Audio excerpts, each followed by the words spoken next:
Dan saya akan menceritakan kepada saudara bagaimana proses hidup yang saya alami sehingga saya berani berkata Tuhan tetap baik walaupun keadaan yang saya alami itu sedang tidak baik. Pada bulan Oktober 2024 kemarin saya harus mengambil ijazah S2 saya waktu saya belajar Alkitab di Israel. Lalu karena tidak ada hubungan diplomatik maka ijazahnya harus diambil di Singapura. Baru bisa diambil bulan Oktober. Maka setelah saya ambil, lalu saya bersama dengan Abuna-Abuni mulai berdoa, bertanya kepada Tuhan, apa lagi yang harus saya lakukan? Lalu muncullah di hati, lanjut kuliah selanjutnya, S3 ya, doktor, program doktor teologi. Lalu saya mulai pada bulan November mulai mencari-cari beasiswa, saudara. Saya apply pada beasiswa Kementerian Agama yang dibuka untuk dosen-dosen, karena saya juga mengajar di dosen tempat Abuna mengajar ya, STPI, lalu saya memberanikan diri untuk meng-apply. Apply beasiswa ini hanya apply dananya saja, jadi siapa yang bayarin negara. Nah itu saya harus melawan ratusan bahkan ribuan dosen satu Indonesia ya, tapi saya tetap memberanikan diri untuk mendaftar. Nah di sisi lain saya mendaftar di dua tempat. Dua tempat itu adalah kampus yang memang saya rasa dan saya ingin untuk kuliah di sana. Dan dua tempat itu adalah satu Hoseo University di Korea dan yang kedua adalah University of Münster, itu di Jerman. Kenapa dua-duanya saya berani daftar? Karena dibayarin negara ya, di beasiswa. Kalau bayar sendiri mungkin saya mikir, tapi kalau dibayarin ya kenapa tidak dicoba dulu ya. Lalu saya mulai mendaftar. Lalu puji Tuhan karena dengan pertimbangan-pertimbangan saya pada waktu itu, saya diterima di dua universitas itu Bapak Ibu. Di Korea saya diterima, di Jerman saya diterima. Hanya pada waktu itu saya berpikir kalau saya kuliah di Jerman itu kuliahnya lama, 5 tahun. Kenapa? Karena mereka merasa S2 saya di Israel itu hanya 1 tahun terlalu singkat. Padahal surat penerimaan sudah di tangan, siap berangkat gitu ya. Tapi kalau saya pilih di Korea, itu hanya 3 tahun saja S3-nya. Jadi lebih hemat waktu, lebih hemat umur, tentu juga biaya hidupnya lebih murah. Lalu akhirnya setelah bertimbang-timbang dan berpikir dan berdoa, akhirnya saya pilih yang ke Korea. Nah, menariknya adalah ketika saya sudah mantap untuk ke Korea ini, tiba-tiba pengumuman sekitar bulan Desember, pengumuman dari Kementerian Agama keluar. Dan ternyata Bapak Ibu, saya tidak lolos untuk mendapat beasiswa Kementerian Agama itu. Dalam hati saya sedih jelas, karena merasa dokumen sudah lengkap, sudah memenuhi persyaratan, tapi kok tidak lolos gitu ya. Tapi pada waktu itu ya sudahlah, belum jatah. Coba lagi cara lain. Tapi ini kebaikan Tuhan saudara, karena baru-baru ini rupanya Presiden Prabowo itu memblokir banyak sekali anggaran yang ada di seluruh kementerian. Salah satunya Kementerian Agama. Jadi ternyata teman-teman saya yang mendapat beasiswa ini juga tertunda. Kenapa? Karena belum bisa berangkat. Dananya sudah ada tapi diblokir, dialokasikan untuk MBG, makan bergizi gratis. Di situ Tuhan memberitahu saya bahwa aku tidak mau kamu berangkat lewat jalur beasiswa. Kenapa? Karena ini yang hebat, yaitu ada jalur lain. Pada waktu saya memilih Korea, jujur di hati saya masih pengen kuliah ke Jerman ya. Kenapa? Karena di Jerman itu ada tante saya. Tante saya sudah menikah dengan orang Jerman, sudah berkeluarga. Jadi saya berpikir, wah kalau ada tante pasti asik ya. Bisa seperti masa kecil dulu, kita kemana-mana bareng, kemana-mana ada temennya gitu ya. Tapi pada waktu itu saya berpikir realistis Bapak Ibu. Realistis dalam hal apa? Dalam hal waktu, dalam hal umur, yang mana umur saya terus bertambah, dan Abuna-Abuni juga sering pergi karena tugas di luar, maka saya juga mikirin situ sisi ini. Disitulah pentingnya rasa untuk tidak membebani orang tua. Minggu lalu Pastor Jimmy khotbah di youth, bagus sekali. Jadi ada papan, di bawah papan itu ada 2 orang tua, papa mama. 2 orang tua ini menopang yang ada di atasnya. Apa yang ada di atasnya? Anak-anak ya.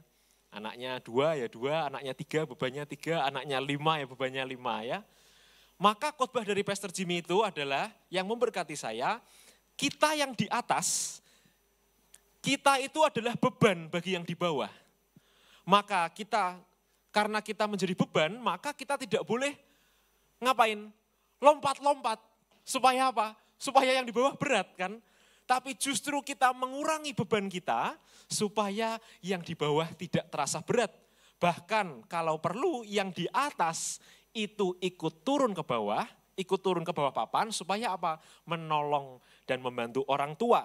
Maka di situ saya merasa berarti yang saya pilih ini adalah benar, bahwa saya sebagai anak harus tahu diri.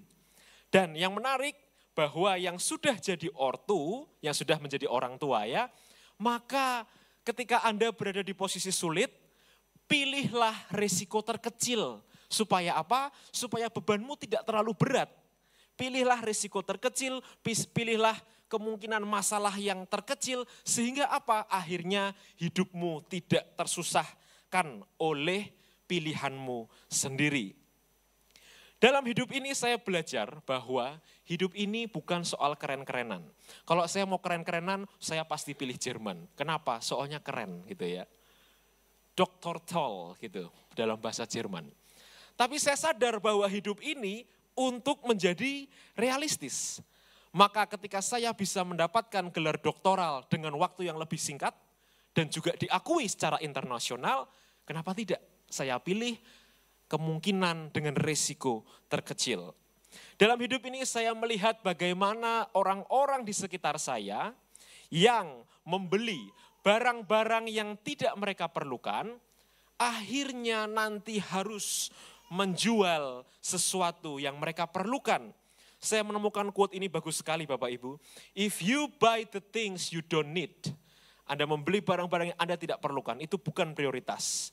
One day you will have to sell the things you need. Anda harus menjual sesuatu yang sebenarnya Anda perlukan.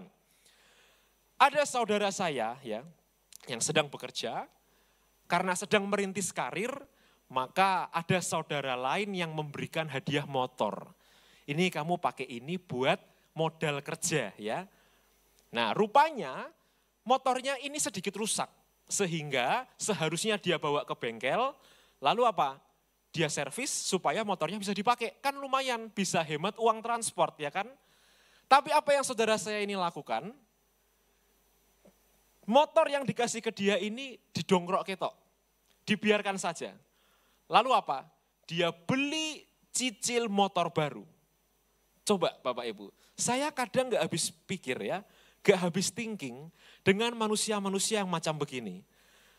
Dia lagi merintis karir, harusnya uangnya prioritas dulu dong.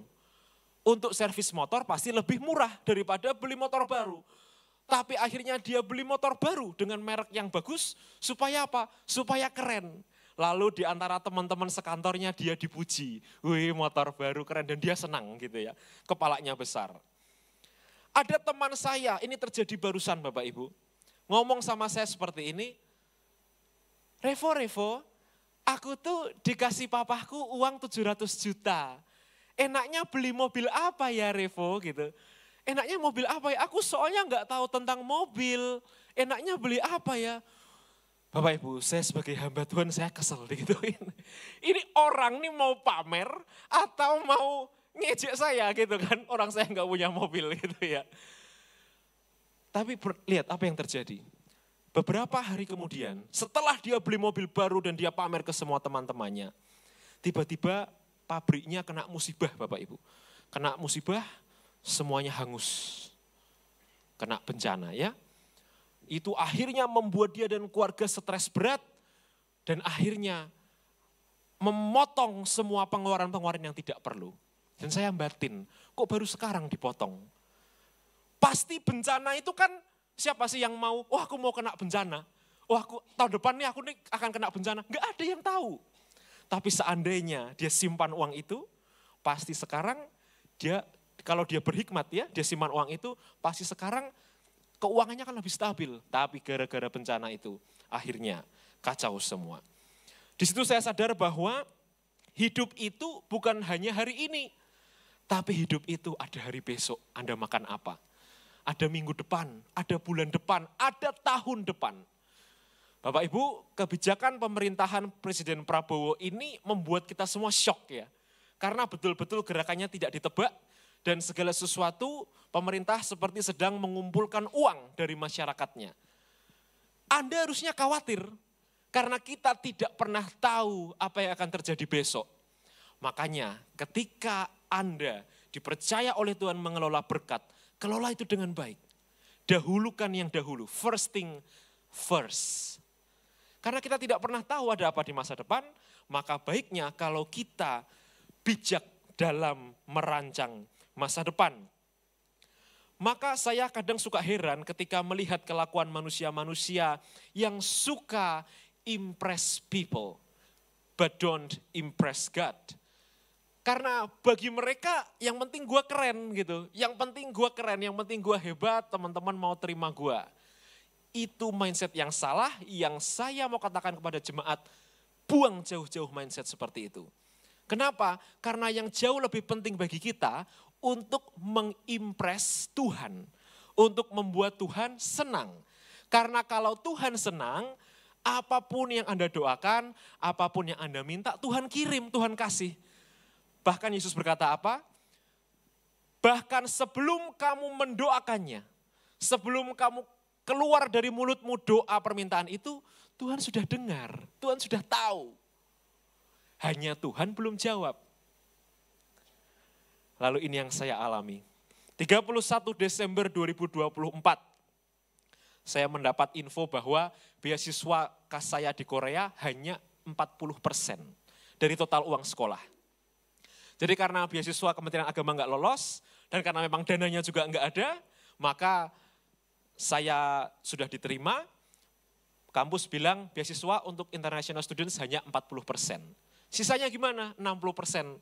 Nah itu harus cari sendiri atau harus bayar sendiri. Disitulah saya bergumul bersama dengan kedua orang tua saya, bersama dengan keluarga. Biayanya masih besar. Tapi ini kesaksiannya Bapak Ibu. Bulan Januari 2025, ada keluarga kaya raya di luar kota Semarang. Dia berkata kepada abuna-abuni, saya digerakkan Tuhan untuk menyekolahkan Revo yang 60% tadi. Tepuk tangan buat Tuhan, saudara.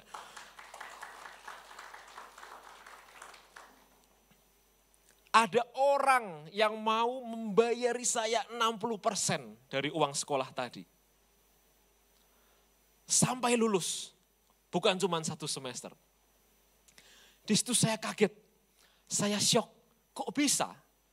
Padahal Bapak Ibu sendiri tahu, dalam proses saya apply sekolah ini, saya enggak cerita-cerita orang. Saya enggak cerita-cerita orang, kami juga tidak pernah ngasih kode-kode ke orang, supaya orang tergerak, enggak pernah. Kita pokoknya teriak-teriaknya, minta-mintanya sama Tuhan, Tuhan tolong Tuhan. Tapi tahukah Anda bahwa Tuhan, kalau itu selaras dengan kehendaknya, dia akan kirim orang lain untuk menolong hidupmu, sehingga rancangan Tuhan itu tetap jalan. Tanpa manusia rekayasa. Artinya apa? Saya bersaksi kepada Anda, ini pure, murni karena doa Bapak Ibu. Bukan karena kerja keras saya, bukan karena usaha saya, bukan, karena doa. Maka keluarga ini katanya digerakkan. Mereka tahu bagaimana mereka dulu hidupnya tidak enak, lalu diberkati oleh Tuhan, sehingga akhirnya mereka mau menyponsori. Saya kadang bingung ya lihat orang-orang seperti itu. Sugih banget ya. Mereka kok langsung uang segepok itu saudara, ditransfer ke rekening saya, buk gitu. Saya kaget gitu ya. Tapi apa yang saya lakukan? Begitu saya terima uang itu, saya langsung bayarkan ke Korea. Kenapa? Karena saya taruh di mindset, ini bukan uangku, ini uang sekolahku. Jadi aku enggak mau lihat itu di rekeningku. Langsung tak transfer, kirim ke Korea. Sehingga apa? Saya tidak jadi konsumtif. Nah, dulu saya kontraktor Bapak Ibu. Lulus S1 saya kerja di teknik sipil.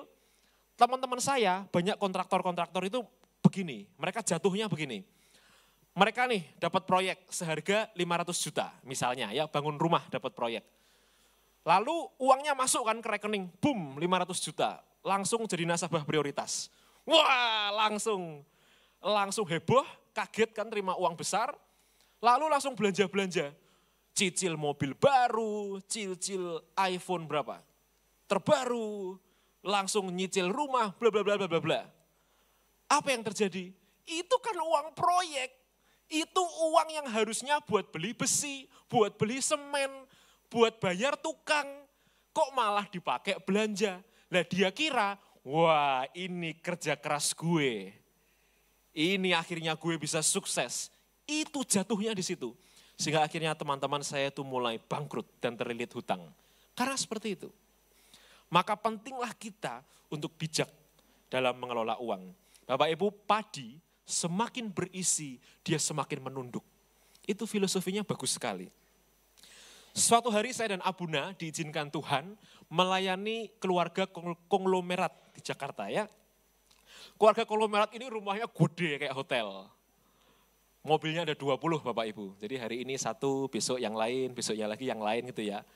Dan uniknya, mobilnya saking banyaknya, yang dia suka hanya satu. Jadi yang menikmati mobilnya yang lain siapa? Sopir gitu ya. Tapi memang saking kayanya memang sih sudah konglomerat. Lalu waktu saya kuliah di Israel, keluarga ini datang. Dia memang mau ke Israel kan mau ziarah. Oh dengar-dengar Revo sekarang kuliah di Israel ya. Oh tante mau datang gitu ya. Saya di bandara, lihat mereka. Mereka naik bisnis kelas.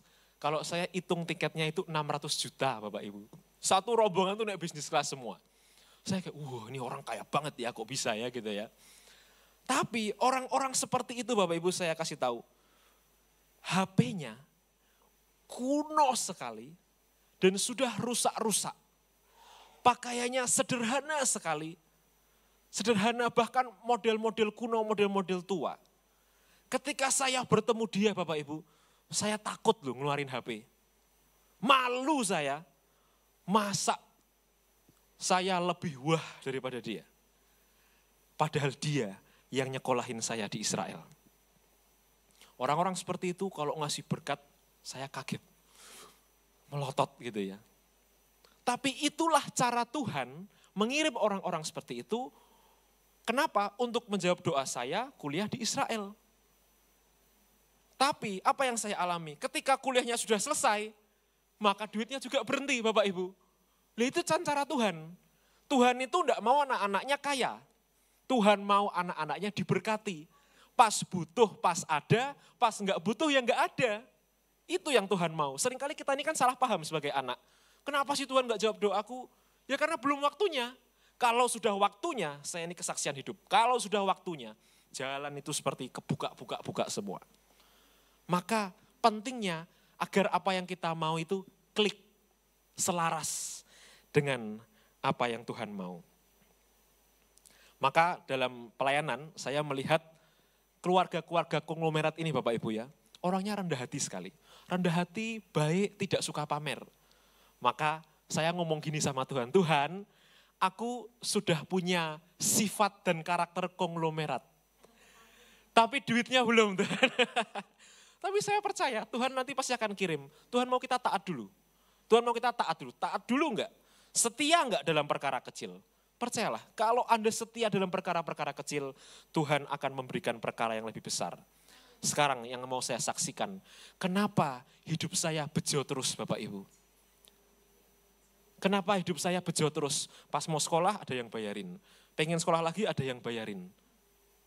Bukan uang saya, uang orang. Tapi uang orang itu pasti disuruh Tuhan, karena saya doakan. Kenapa? Kenapa hidup saya bejo terus? Ini yang saya mau bagikan kepada saudara. Yang pertama, kakek saya. Berarti papahnya Abuna ya. dulu hidup sangat sederhana, sangat miskin, pegawai negeri, anaknya 5.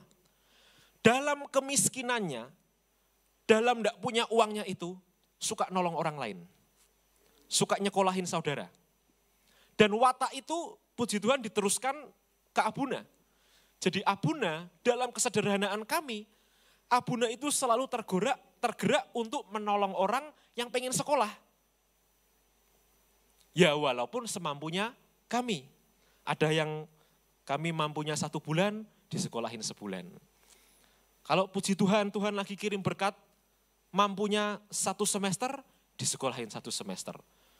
Tapi kalau puji Tuhan, Tuhan kirim berkat lebih banyak, mampunya sampai lulus. Pernah loh, nanti Abuna datang ya minggu depan, tanya Abuna. Abuna berapa banyak orang yang sudah Anda sekolahkan? Wow banyak saudara. Tapi apakah kami memberi gini? Enggak. Kami bukan orang kaya raya, kami bukan keluarga konglomerat. Dalam kekurangan kami memberi. Kenapa kami maksa diri kami untuk memberi? Karena Tuhan gerakkan. Tuhan taruh di hati, tolong orang ini. Kita harus nurut. Karena kalau kita nurut pasti nanti diganti sama Tuhan uangnya. Dan ketika leluhur saya menabur, tolong-tolong orang, saya menuai Bapak Ibu. Waktu saya butuh pertolongan, Tuhan tolong saya. Kenapa? Karena pada waktu saya kuat, saya tolong orang lain, maka waktu saya lemah, Tuhan lihat, Tuhan tolong saya. Dan dalam kehidupan ini, saya tuh diam-diam suka menabur Bapak Ibu. Bahkan kadang orang tua saya nggak saya ceritain kalau saya menabur ke orang-orang tertentu yang memang saya tuh digerakkan Tuhan gitu loh. Adik saya juga nggak tahu, nggak ada yang tahu. Karena prinsip saya, tangan kanan memberi, tangan kiri diam. Digerakkan Tuhan, udah nurut aja, kasih aja sudah. Dan tanpa saya sadar, lalu saya ingat-ingat ke belakang, astaga Tuhan, ternyata banyak ya benih yang saya tabur kemarin. Dan puji Tuhannya apa? Diganti sama Tuhan saudara, diganti. Ketika saya menjadi hamba Tuhan Bapak Ibu, dalam dunia pelayanan ini enak-enak enggak enak. Enaknya kalau pas dapat keluarga konglomerat malah disuruh melayani ya enak ya, saya ya seneng. Tapi melayani siapapun kita layani dengan sungguh-sungguh. Mau orang sederhana kita layani, mau orang rumahnya kecil kita layani. Ketika dalam pelayanan ini saya melayani gereja-gereja yang mayoritas isinya mahasiswa, saya dikasih persembahan 50.000, padahal itu di luar kota. Nutup enggak ongkos bensinnya? Enggak. Nutup ongkos makan? Enggak. Apakah saya bersungut-sungut? Enggak. Saya tidak pernah bersungut-sungut atas berapapun berkat yang saya terima dari Tuhan.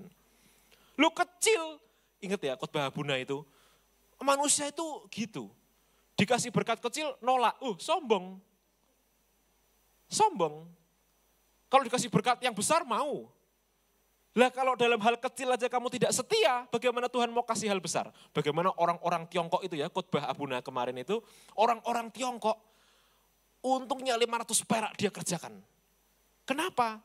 Itu membuka jalan, membuka peluang. Makanya kita nggak boleh sombong, nggak boleh gengsi-gengsi. Tahun lalu Tuhan bawa saya untuk melayani pelayanan penderitaan. Apa itu pelayanan penderitaan? Pelayanan yang membutuhkan tenaga besar, pikiran lelah, stresnya tinggi, yang harus dikerjakan banyak, buang bensin, buang waktu, buang listrik, buang semuanya pokoknya dah. Dan berapa persembahan yang saya terima? Lebih besar gaji pembantu Bapak Ibu. Serius. Lebih besar gaji pembantu. Apakah nutup? Tidak. Tapi saya sempat down itu, aduh. Hidupku lagi berat. Tapi saya bersyukur saya punya orang tua itu yang menyemangati saya. Nak, Gusti ora sare. Semua benih yang kamu tabur, Tuhan lihat itu. Kamu nabur di sini, nanti nuainya di tempat lain. Dan itu terjadi sebelum saya dapat beasiswa. Lalu saya bangkitkan iman saya. Ini pelayanan aku tombok banyak. Tapi aku percaya kalau Tuhan yang suruh, Tuhan akan cukupi. Dan itu saya hidupi Bapak Ibu. Itu saya hidupi. Itulah mengapa saya kesulitan cari pasangan. Karena tidak semua orang punya imannya gede kayak saya. Pas butuh, pas ada, pas butuh cukup, pas enggak butuh ya enggak ada.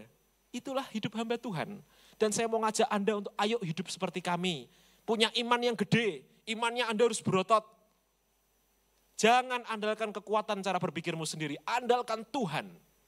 Andalkan Tuhan, layani Tuhan. Tuhan harus jadi nomor 1 di hidupmu. Firman Tuhan itu tidak salah. Carilah dahulu kerajaan Allah dan kebenarannya. Maka semuanya itu akan ditambahkan kepadamu tanpa harus minta. Yang percaya menerima, yang enggak percaya tidak akan pernah menerima. Jadi saya ajak Anda semua untuk percaya. Maka ketika saya menabur tahun lalu dalam pelayanan penderitaan itu, saya selalu ingat itu kata Abuna Gusti Ora Sari. Tuhan tahu kok kamu tulus, nanti Tuhan akan ganti. Dan ketika saya suka menolong orang itu tadi Bapak Ibu, ada waktunya saya menuai pertolongan. Dalam hukum Tuhan itu siapa menabur, dia menuai. Enggak bisa berkat, berkat, amin, mujizat, mujizat, amin. Tapi enggak pernah nabur, enggak bisa. Enggak bisa. Selama masih ada bumi, ada hukum tabur tuai. Siapa yang menabur, dia yang menuai. Yang tidak pernah menabur, tidak pernah menuai. Lah aku sudah menabur kok tidak menuai? Belum. Belum. Bukan tidak. Itu hukumnya Tuhan. Yang menabur pasti menuai. Kalau Anda belum menuai ya belum. Tapi tetaplah menabur. Karena tiap orang punya waktunya masing-masing kapan dia akan menuai. Ada 2 orang jemaat kita ya, yang baru saja Everyday with Miracles. Menerima berkat besar ya. Kak Daniel dan Kak Sila. Apa? Saya enggak mau cerita. Biar itu jadi surprise buat kita semua ya. Biar mereka itu hamba-hamba Tuhan di sini, kita ini menghidupi firman dan kita juga menuai. Ketika dulu kita menabur, sekarang kita menuai. Tapi habis menuai, nabur lagi ya. Karena kan siapa tahu tahun depan nuai lagi. 2 tahun lagi nuai lagi, gitu kan? Gitu. Nah kadang anak Tuhan ini kan keterlaluan, doanya berkat-berkat tuai-tuai tapi tidak mau nabur. Bapak Ibu ada satu ayat yang keren sekali. Pendeta Adi Sutanto yang mendoakan saya waktu saya jadi hamba Tuhan di sini ya. Dia ngajar seperti ini jadi berkat buat saya. Kunci pelipat gandaan uang. Wah semua mau denger ini pasti. Ada satu ayat di Alkitab yang kalau dipraktekan langsung menggandakan uang dengan cepat. Tanpa dukun, tanpa pesugihan, tanpa sesembahan, tanpa korban ini, korban itu, mandi kembang, tanpa itu semua. Cukup dipraktekan. Anda penasaran? Tolong multimedia buka Matius 5 ayat 7. Ini jadi berkat sekali buat saya saudara. Matius 5 ayat 7.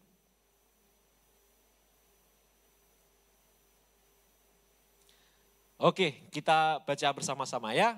2, 3. Berbahagialah orang yang murah hatinya karena mereka akan beroleh kemurahan. Bapak Ibu, orang-orang yang murah hati, Bapa di surga juga bermurah hati kepadanya. Serius, serius. Ini kejadian barusan saya alami. Barang siapa merasa rezekinya seret, Anda kurang murah hati. Bukan berarti Anda harus ngasih saya, enggak. Tolong orang lain. Saudaramu lihat yang butuh pertolongan, tolong. Temanmu yang sedang susah, tolong. Kalau Anda tidak melakukan itu, jangan harap Anda mengalami mujizat pelipat gandaan uang. Ya. Perhatikan, orang-orang yang murah hati, itu ada kemurahan Tuhan di atas kepalanya. Serius, buktikan. Dan ketika ada kemurahan di atas kepala, ya itu tadi yang bejo terus. Bejo lagi, besok bejo lagi. Kenapa? Karena berkatnya mengalir. Saya kesaksian Bapak Ibu ya. Saya pernah satu kali menyesal dalam hidup saya. Karena saya nggak nolong orang. Suatu hari saya di Alfamidi, saya lagi belanja keperluan rumah. Di situ di depan saya ada anak karang turi dari asrama, saya tahu gitu ya. Lalu mereka belanja keperluan mereka, namanya anak kos mungkin dari luar kota kan, belanja keperluan mereka, duitnya kurang. Dalam hati Tuhan bicara, bayari. Mereka butuh. Dalam hati Tuhan bicara seperti itu. Saya ndablek waktu itu Bapak Ibu, enggak mau. Mosok sih ini suara Tuhan? Enggak. Ini bukan suara Tuhan. Saya ndablek, saya tolak itu.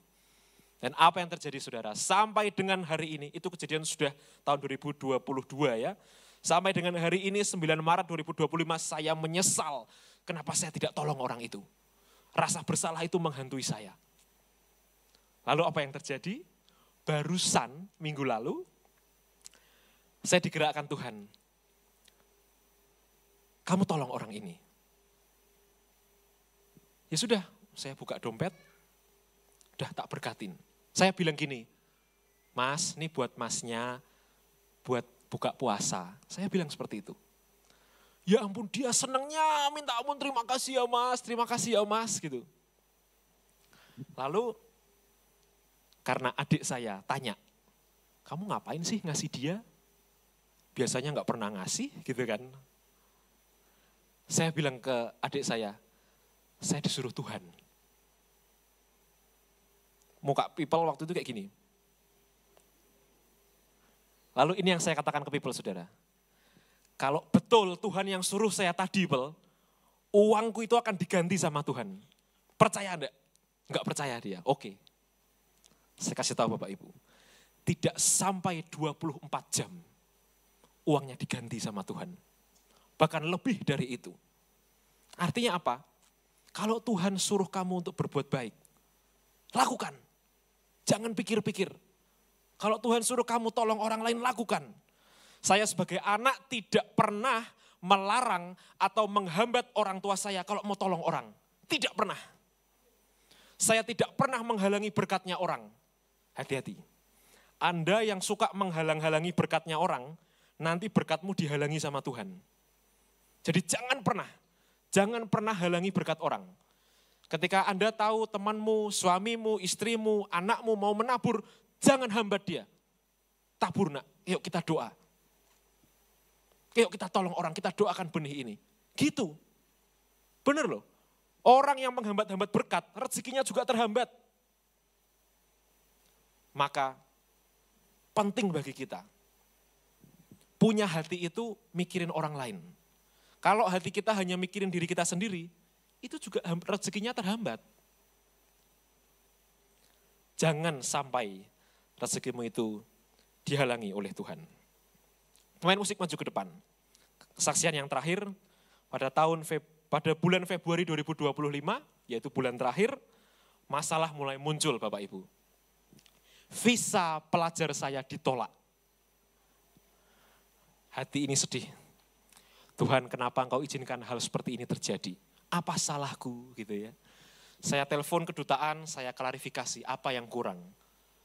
Mereka bilang itu rahasia konsulat, kita nggak mau ngomong apa yang kurang. Kita juga nggak mau ngomong alasannya apa, yang jelas visa ditolak, ya sudah.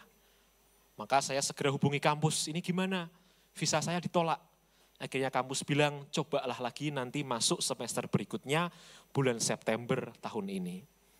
Jadi setelah saya menerima berkat Bapak Ibu, Tuhan izinkan saya pikul salib. Tuhan izinkan saya untuk menerima sesuatu yang tidak enak. Ada quote bagus sekali. Glory behind the cross. Ada kemuliaan di balik salib. Ketika Tuhan izinkan saya menuai, saya menerima kemuliaan, di depan saya ada salib. Salib itu juga dari Tuhan.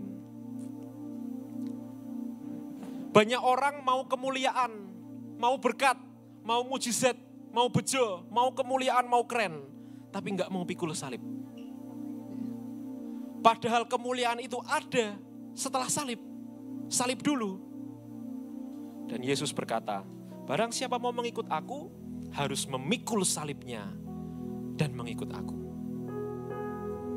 Jadi seringkali kita lihat orang itu kok enak ya, kok beruntung ya, kok kemuliaannya keren ya. Anda nggak lihat berapa salib yang saya pikul. Kalau saya nggak cerita tadi. Berapa banyaknya, berapa besarnya salib yang saya pikul. Cobaan-cobaan yang saya alami, belum tentu Anda bisa mengalaminya. Sebaliknya, cobaan yang Anda alami, belum tentu saya kuat menjalaninya. Dan dalam hidup, saya belajar seperti ini. Tuhan bawa Anda naik, Tuhan bawa Anda turun. Tuhan bawa Anda pikul salib, Tuhan beri Anda kemuliaan. Habis kemuliaan ada salib kedua. Salib kedua yang harus dipikul. Kalau Anda bisa setia, ada kemuliaan kedua. Habis kemuliaan kedua, salib ketiga. Salib ketiga, kemuliaan ketiga. Kita happy, bisa napas dulu. Salib keempat, terus seperti itu. Jadi pikul salib yang dimaksud Tuhan Yesus bukan satu salib, tapi seumur hidup kita akan terus pikul salib. Jadi kalau Anda punya masalah, Anda punya penderitaan, bukan cuman Anda, kita semua pikul salib. Masalahnya Anda harus mau diproses, harus mau pikul yang berat itu, menyangkal diri, menyangkal ego. Lulus ujian, dapat berkat dari Tuhan. Habis berkat, ujian berikutnya yang lebih berat. Jadi jangan kira ikut Yesus semua masalah selesai, tidak. Tapi ikut Yesus, ada Yesus yang menemani Anda di sampingmu. Dan salib yang dipikul Yesus itu jauh lebih berat, jauh lebih menyakitkan. Tapi dia berhasil menaklukkannya, maka dia berhasil memberi kekuatan kepada kita. Bapak Ibu, mari kita memikul salib. Jangan kejar kemuliaan, kejar salib. Pikul salibnya, walaupun itu berat, pikul. Latih imanmu supaya imanmu itu kuat, tangguh, tidak tergoyahkan. Nanti kemuliaan akan datang sendiri pada waktunya Tuhan. Saya ajak kita semua untuk menundukkan kepala.